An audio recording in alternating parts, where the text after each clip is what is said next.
बिस्मिल्लाहिर्रहमानिर्रहीम। अस्सलाम वालेकुम नाज़रीन, मैं हूं आमशरी आरिफ हमीद भट्टी। चंद दिन पहले तक ऑडियो और वीडियो बयान हल्फी के सर पर अदालतों में से मनपसंद फैसले का बयानिया लेने के लिए प्रेशर डाला जा रहा था, दबाव डाला जा रहा था और ऐसा किया जा रहा था कि जैसे कोई मुकदमात अदालतों की बजाय ऑडियो और वीडियो लीक करवा के या जाली आगे पीछे से तोड़ के अदालतों को प्रेशराइज करके मुजरमान को जिन्हें सजाएं हुई अदालतों से बरी कराना आसान है।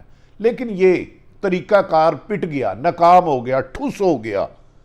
सारे हरबे अदालतों को दबाव में लाने के लिए नून लीग के जमीन बोझ हो गए हैं।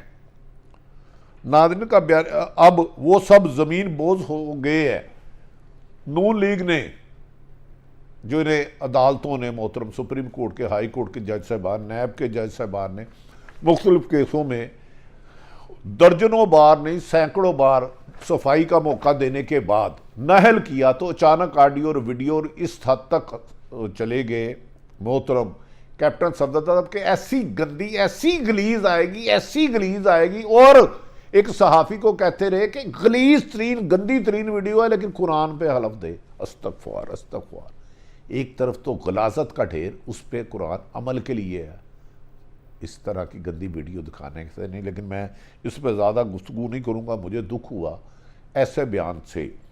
नून लीग ने खुद को अदालतों में गई नहीं। अगर ये ऑडियो वीडियो के उनके खेल में जान थी और सबूत थे उनकी बेगुनाही का, मगर वो अदालतों में नहीं गई।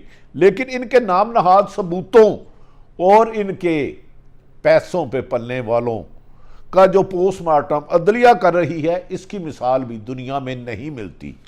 जिनसे ये ऑडियो और वीडियो का खेल खिला रहे हैं, अदलिया ने उन्हें बेनकाब करके दे दिया है, रुसवा कर दिया है। उनकी बात ज़ुबान लड़खड़ाने लग पड़ी है।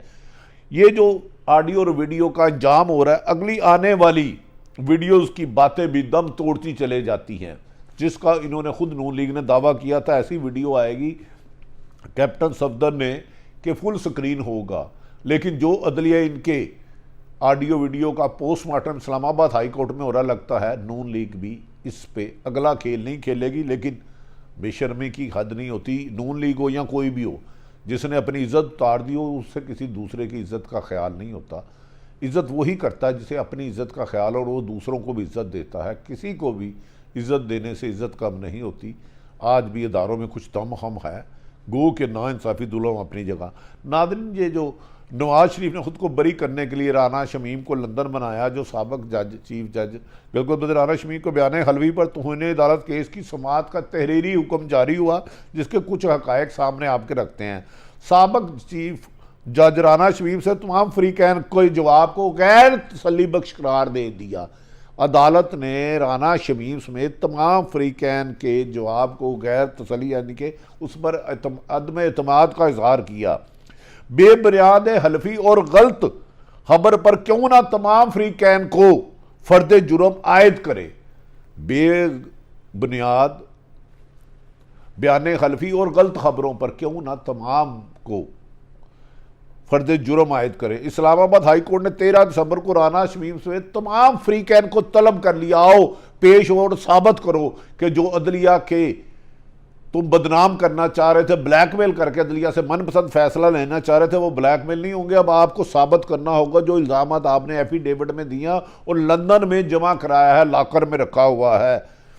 अगर बरतानवी नोटरी पब्लिक ने इजाज़त के बगैर बयान हल्फी लीक किया है तो संगीन नताइज होंगे, क्योंकि राना शमीम साहब ने अपने बयान में कहा था कि उन्होंने ये कापी किसी को नहीं दी और उनके अपने नवासे ने लॉकर में रखा है। लेकिन वो एक बड़े अखबार में छप गया, जिस पर अदालत ने आज बरहमी का इजहार किया। और लगता है कि जाली साजिशें करने वाले अपने अंजाम को पहुंच जाएंगे। अल्लाह करे कि अगर किसी ने कहीं साजिश की है तो अपने अंजाम को पहुंचे। उन्होंने साबिक chief justice supreme court honourable Saqib Nisar को नहीं, अदलिया को बदनाम किया था। अदलिया पर हमला था, अदारों पर हमला था।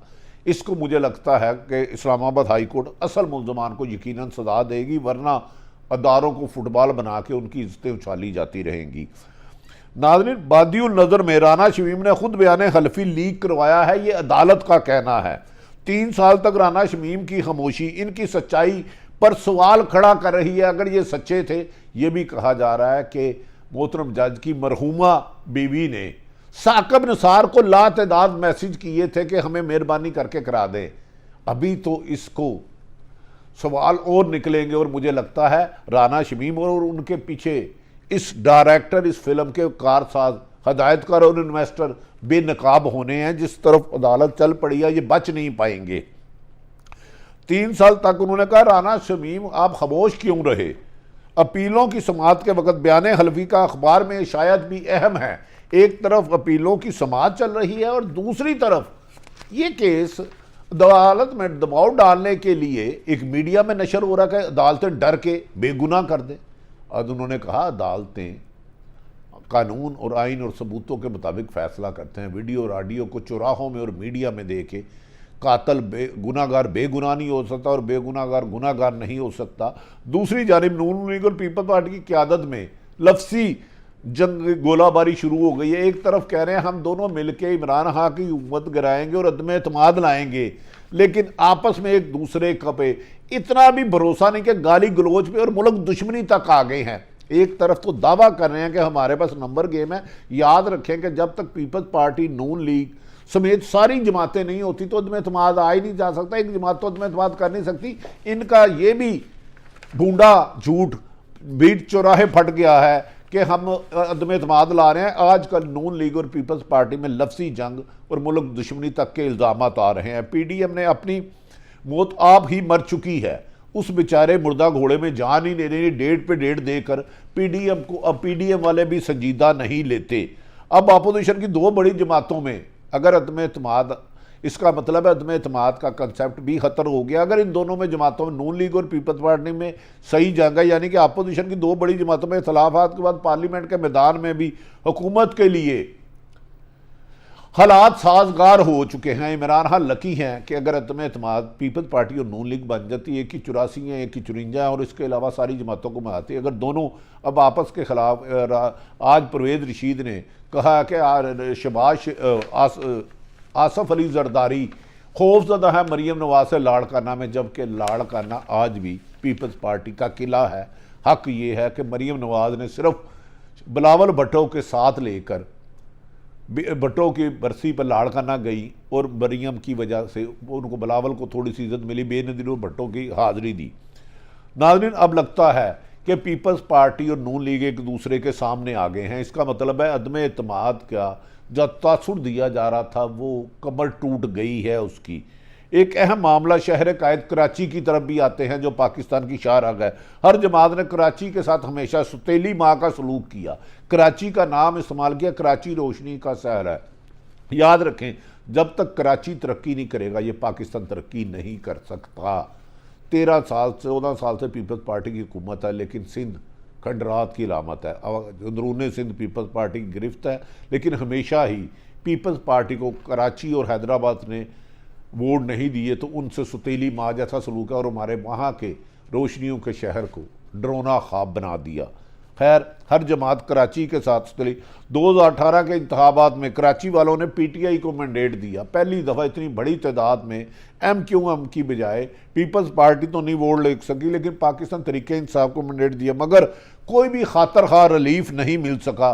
सिर्फ बड़े बड़े ऐलानात करते रहे खरबों रुपए के, लेकिन अमलन कराची की आवाम के लोगों की मुश्किलात कम ना हुई। लेकिन पीपल्स पार्टी और नून लीग आपस में अगर जिस तरह एक दूसरे पर गलीज इल्ज़ाम लगाने लग पड़ी है, इसका मतलब है इमरान खान का रास्ता साफ हो गया आइंदा इलेक्शन तक।